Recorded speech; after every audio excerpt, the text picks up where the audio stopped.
¿Están ahí? Bueno, bienvenidos al Rincón Rúnico. Soy Fabiana Daversa y vamos a leer el gran libro de las runas.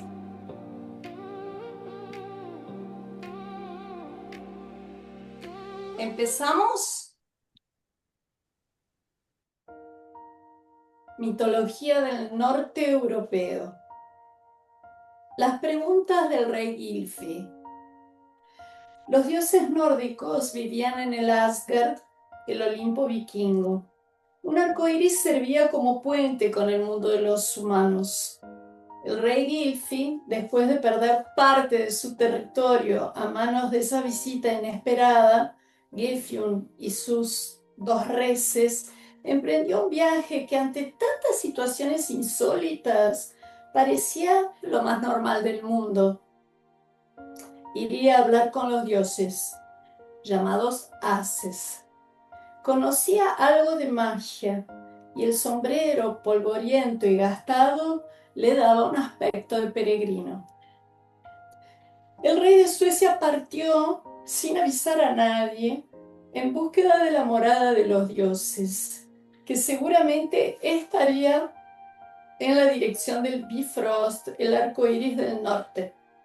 Supo que estaba en buen camino cuando avistó un espléndido galpón con el techo cubierto por escudos de oro.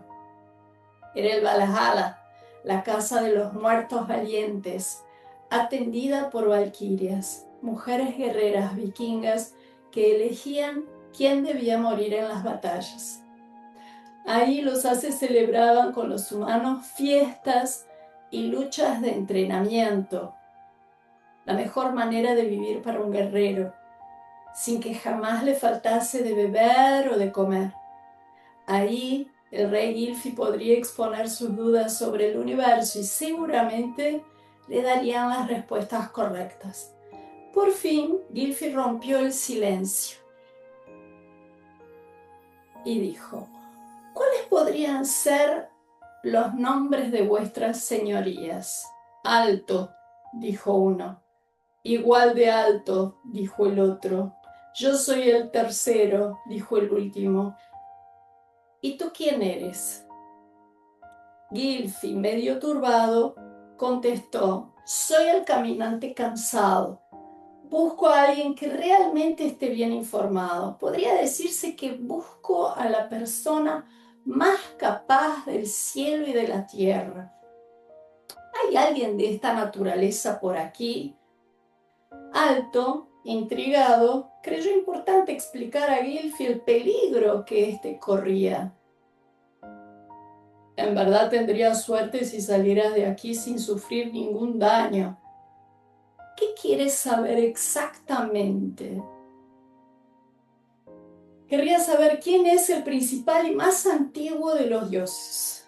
También quiero saber cómo fueron creados el cielo y la tierra, de dónde vienen los gigantes, quién creó el ser humano, el fuego, el sol, la luna, las estrellas, por qué llueve. Igual de alto intervino: es evidente que quieres conocer los pormenores de primerísima mano. Y eso es un tema arriesgado. Y tercero dijo: lo ideal es que te acerques al fuego, porque el relato de todo esto nos va a llevar tiempo. Y eso es lo que el rey Gylfi aprendió de boca de los propios Haces.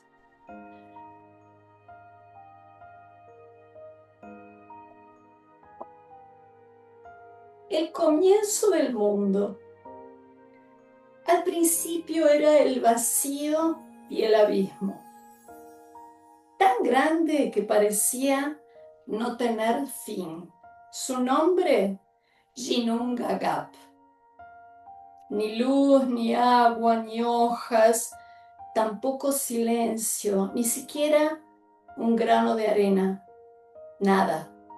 Y de pronto esa nada pasó a ser algo y comenzó así la transformación del mundo. Fuego, Muspelheim, que combinados crearon las aguas de los ríos junto al hielo, más los manantiales y los mares.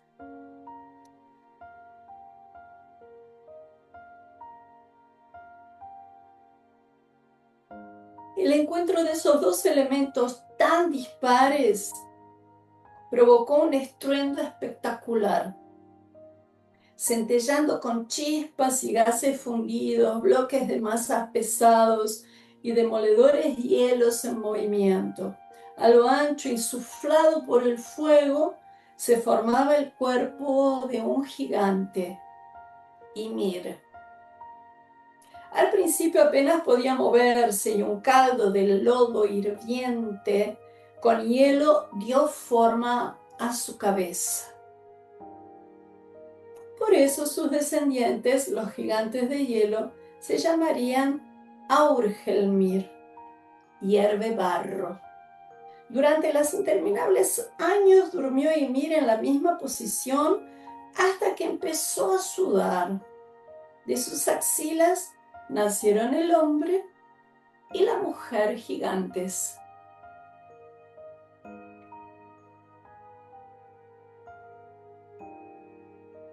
En el deshielo apareció una enorme vaca, Audumla. Sus patas eran tan grandes que parecían columnas en el espacio.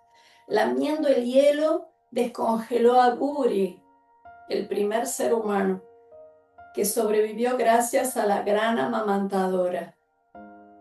De ahí que sea la vaca el símbolo número 1 del alfabeto rúnico, CO, o la runa CU, el comienzo de todo. Buri tuvo un hijo llamado Bor, que desposó a la giganta Bestla, y de esa unión nacieron 3 hijos, Odín, Vili y Ve.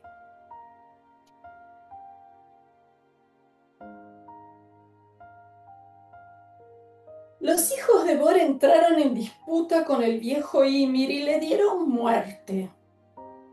Todos los océanos tuvieron su origen en la sangre del gigante. Su cuerpo, cual arcilla, moldeó los valles, las montañas, las cuencas vacías de los lagos. De su pelo surgieron los árboles, las plantas. De su cráneo, el cielo, sostenido por 4 enanos, norte, sur, este y oeste. El águila de Odín agitó sus alas y creó el viento, que desparramó el cerebro de Ymir por el aire, las nubes. De las cejas del gigante se hizo la tierra del medio, o Midgard, el lugar de los humanos. También separaron a sus enemigos, los gigantes, concediéndoles la tierra de Jotunheim, tierra de gigantes. Cuando Odín se sentó, observó todo con atención y comprendió todas las cosas que vio. De su unión con Jord, la diosa de la tierra primigenia, nació Thor, el dios del rayo. De su unión con Frigg, la diosa de la tierra cultivada, nació Balder, el dios de la luz.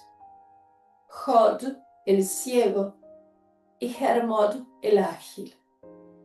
De su unión con Is, o Rind, la tierra sin cultivar o la tierra helada, nació Tyr, el dios de la guerra.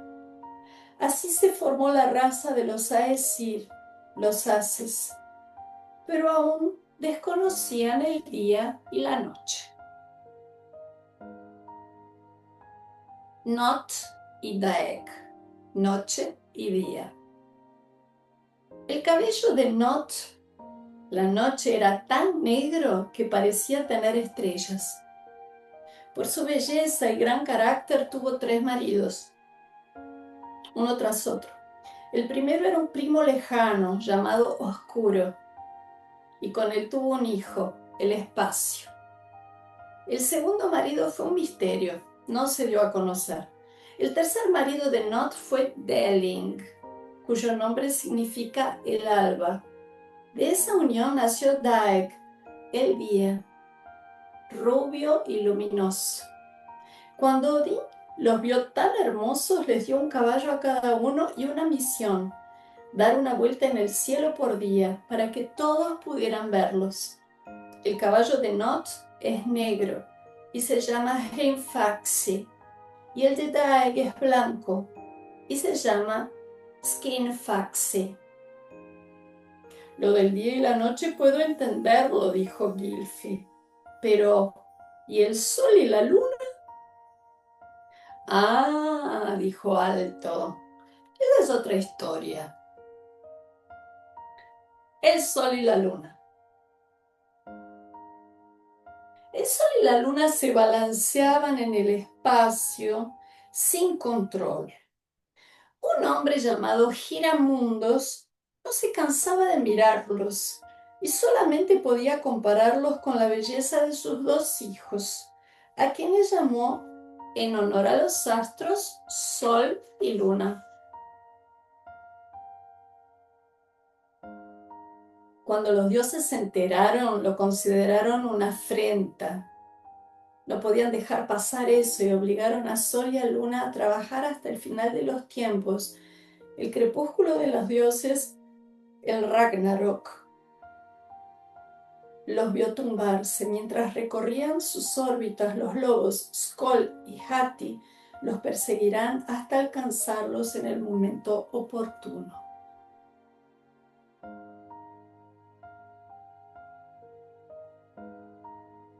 Odín. Wotan, Woden. Wodan, padre de la poesía, padre de la magia, viejo creador, Grim o el encapuchado, señor de los vientos del norte, señor de los ejércitos, señor de las padre de los muertos en la batalla, Ovin, Wodan, Godan, Wodanas, maestro de la inspiración, señor de las runas, guardián de las runas, jefe de los magos, señor de la vida, Aldafur, caminante desconocido, señor de las encrucijadas, Vada y Od son algunos de los nombres del rey de los dioses nórdicos. Su día de adoración es el miércoles, Wednesday, su color el azul, sus animales el águila, los dos cuervos, el lobo, el caballo. Que no eran animales comunes, por supuesto. Los cuervos se llamaban Hugin, que significa espíritu, y Munin, entendimiento. Y soplaban al oído de Odín las novedades de los vivos y de los muertos. Geri y Freki eran sus lobos protectores y comían la carne ofertada a Odín en sacrificio. Sleipnir, su caballo de 8 patas, podía volar. Además, tratándose de un mundo chamánico donde las iniciaciones se realizaban a través de enseñanzas simbólicas que unían el mundo animal al hombre iniciado, no podía faltar el jabalí. Shrimir era el jabalí alimento de los comensales, que nunca terminaban de consumir por completo. De la misma manera, Isis, Ishtar y Adonis, también representados por el jabalí, volvían a la vida tras sufrir algún percance. Odín ejemplifica las distintas fases de un dios que perdura en el imaginario de Occidente. Como chamán, instauró las reglas de la sociedad primitiva, curó, plantó, enseñó los ritos rúnicos. Fue el padre del alfabeto, de la comunicación y de la poesía.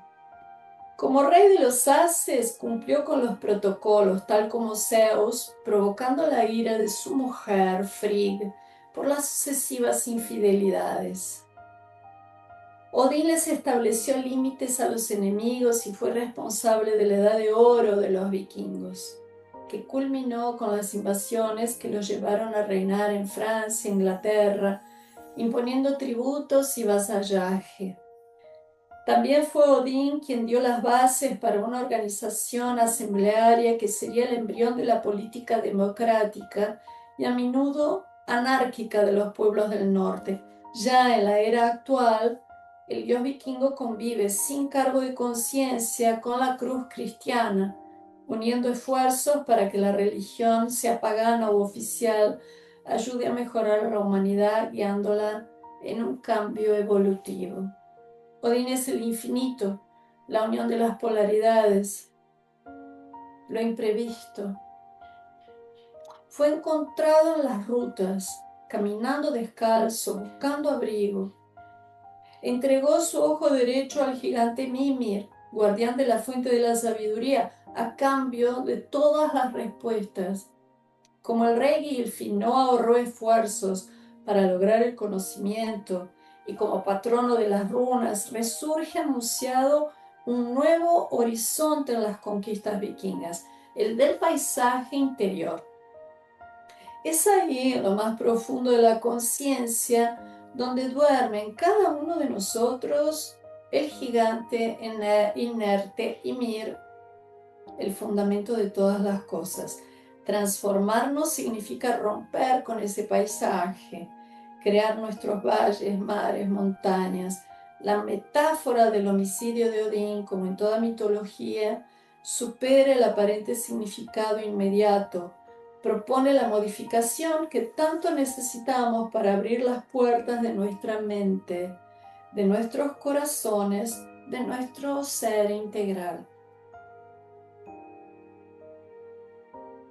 Frigg es la mujer de Odín, también conocida como la bien amada, modelo de esposa y de madre.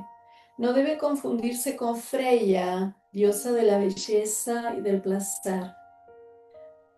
Los historiadores contemporáneos sostienen que se trata de distintos aspectos de una misma diosa. En el período de 3500 a 2500 a.C., es la era de la Gran Madre. En su transcurso, el misterio del nacimiento y de la fertilidad fue el centro de la vida religiosa de la comunidad.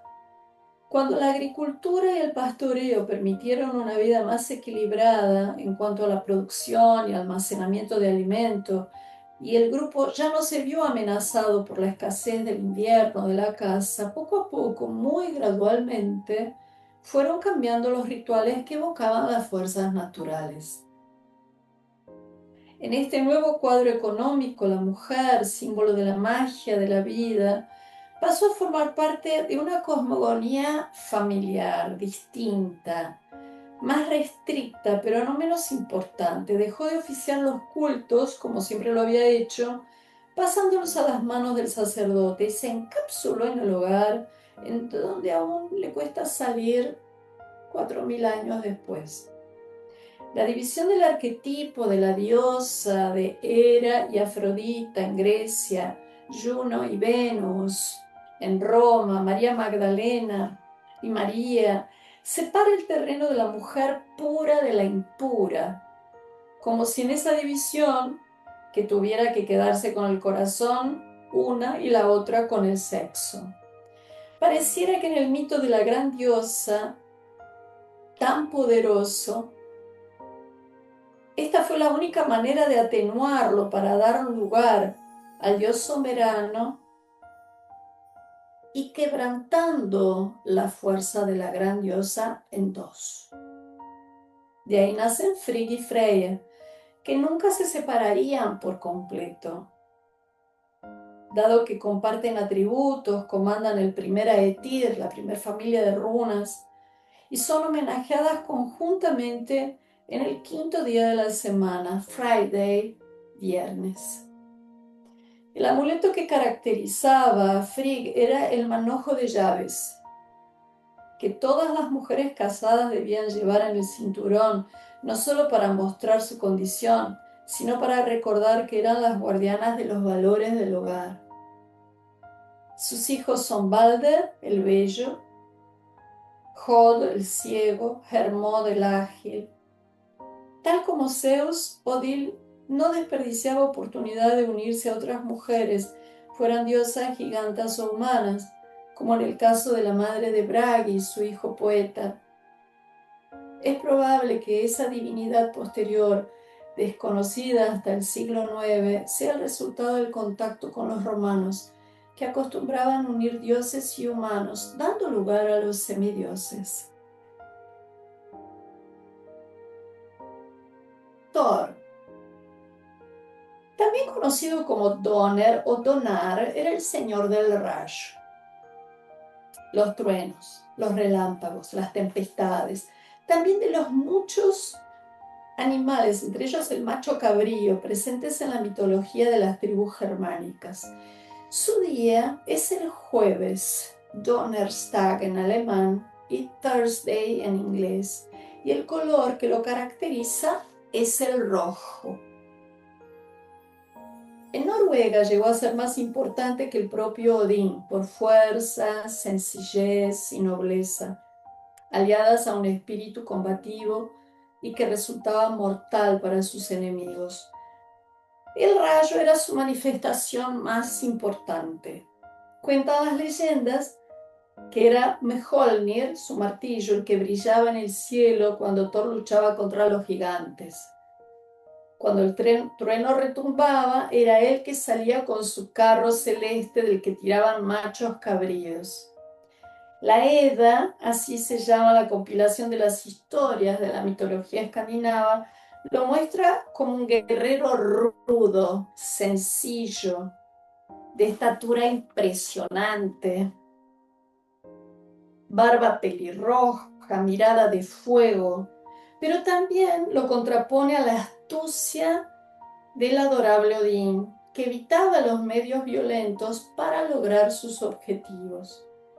De ahí que Thor, en la mayoría de las tribus del norte, nunca haya llegado a la grandeza de su padre, el dios de la inteligencia, invencible, cuando las armas eran la picardía y la retórica.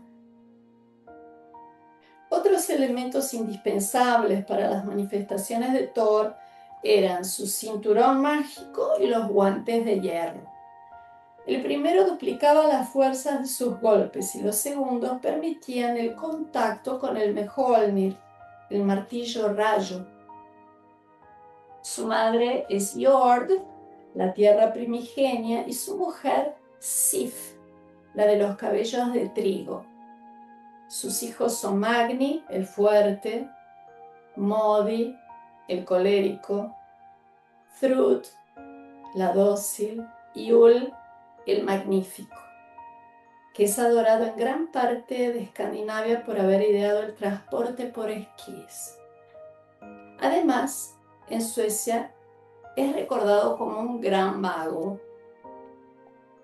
El palacio de Thor, Bilskirnir, con nada menos que 540 salas, quedaba en Trodvang de los dioses, o sea, en el campo de fuerza. Ahí vivían también sus criados, Tialvi, fiel compañero de viajes y confidente, Yarnaxa, giganta, que algunos autores suponen que era la madre de Magni y de Modi.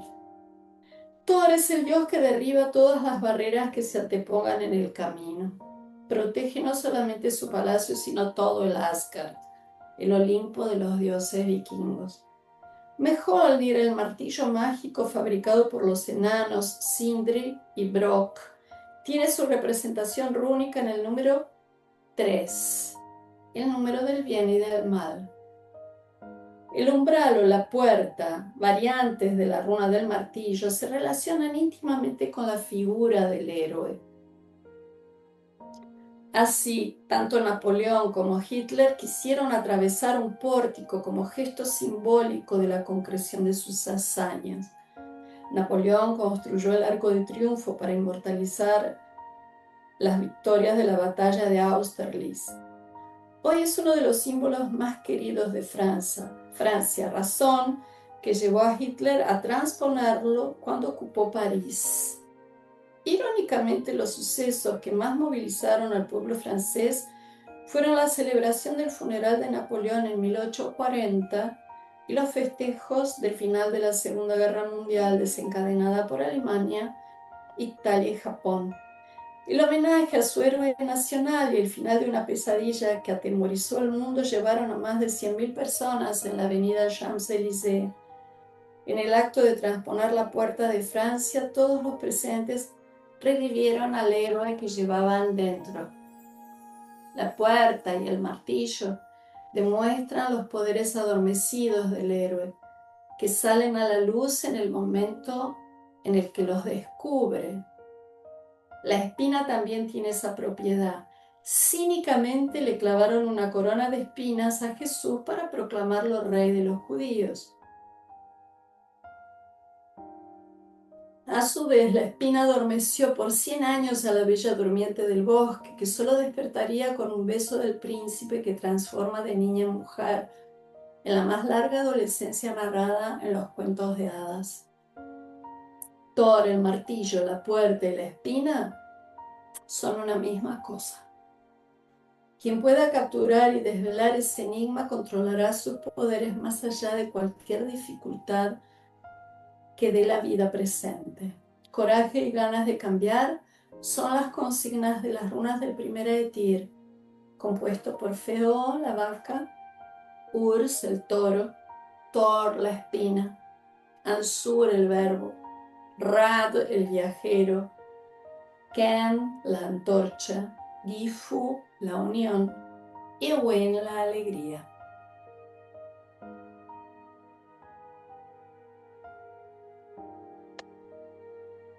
Tría o Freya. Si los Ases vivían en el Asgard, el Olimpo de los teutónicos, los Vanires eran otra importante raza de los dioses, que no habitaban allí sino en el Vanaheim, al este de la copa del árbol del mundo. El más importante de los Vanires era Njord, padre de Frida y de Frey, el más grande marinero que el mundo haya conocido. La unión de Njord con Skadi fue el resultado de un compromiso con los Ases.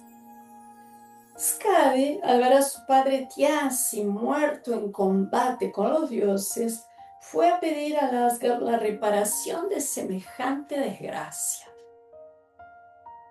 Odín, avergonzado, le dio a elegir un marido, con la condición de que los candidatos solo se les viera los pies. Así, Ases y Vanires fueron suspendidos a la altura de los ojos de Skadi, de tal manera que la giganta pudiera elegir cómodamente al candidato. Lo primero que imaginó la joven fue que entre esos pares de pies colgantes estarían los de Balder, el Bello. Y esa sería su única oportunidad de conquistarlo. Cualquier error que cometiera sería irreparable. Un dios como Balder tenía que ser excelso. Así los pies no podían desentonar de un conjunto tan armónico.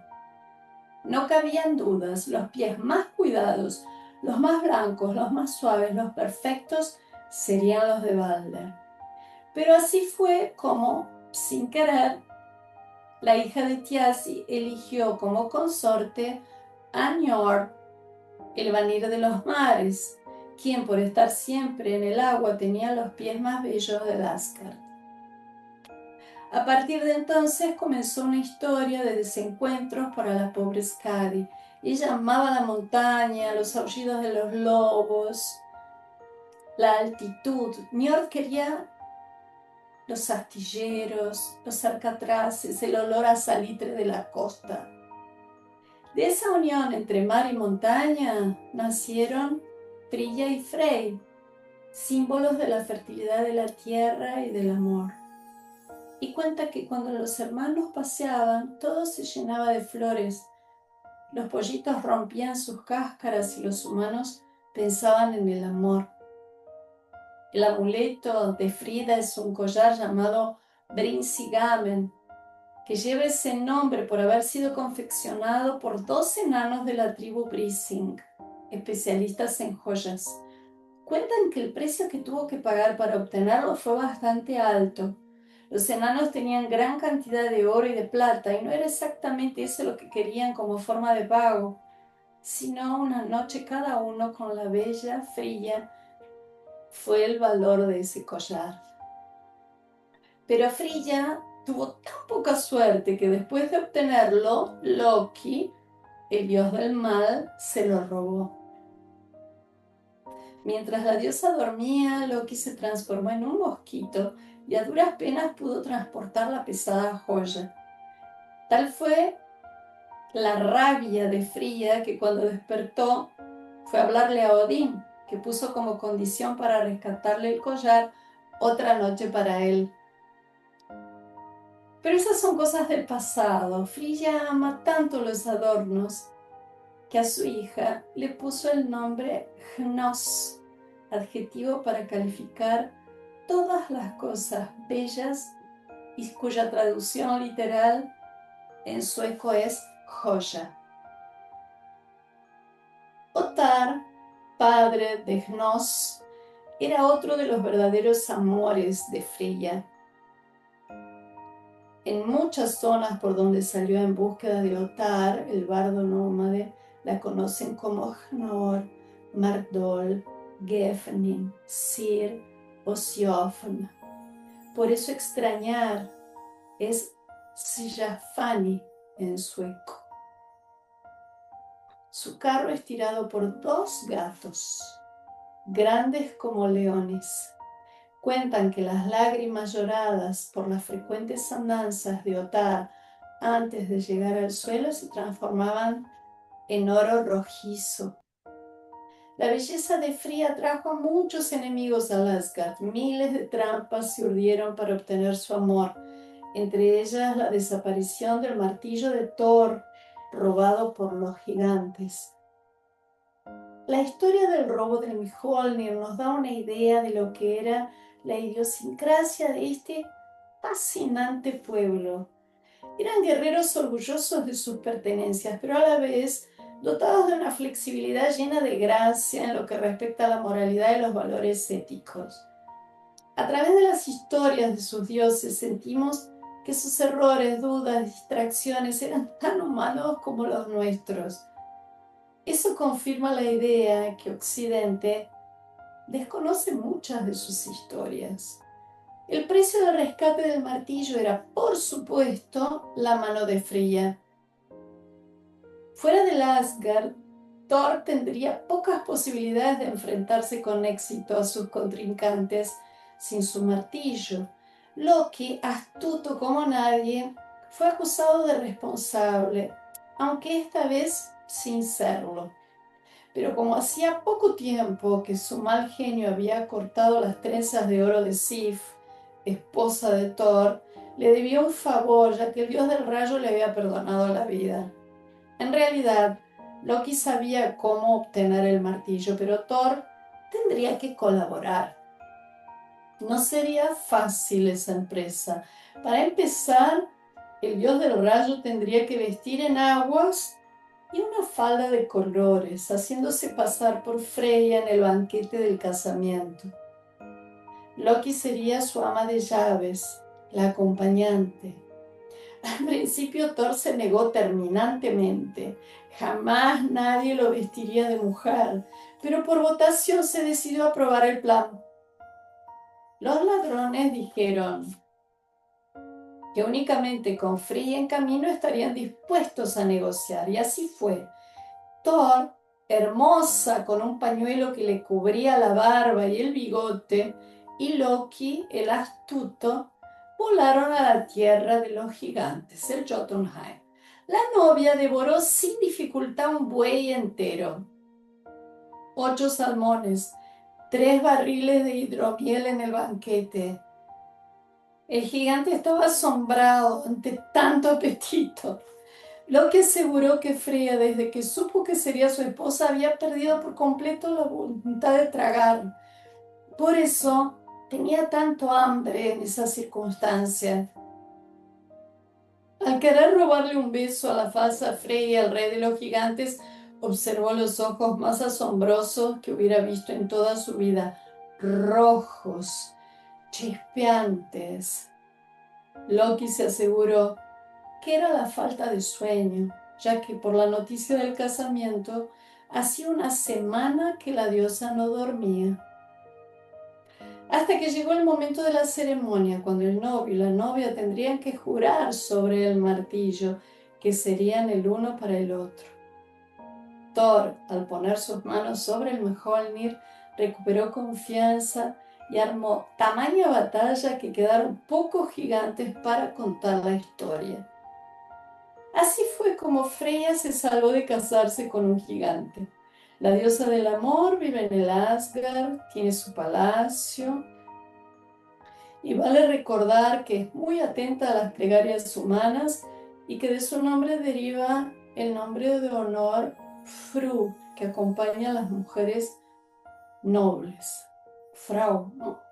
Cuando entra en batalla, la mitad de los muertos le corresponde a Odín y la otra mitad a ella. Le agradan las canciones de amor y todo lo que se refiere al encuentro de dos personas que estaban alejadas. En muchos lugares de Escandinavia, Frey es más popular que la consorte de Odín, Frigg. Conviene pensarlas como una sola persona, aunque las fábulas de las Eddas las presenten como diferentes.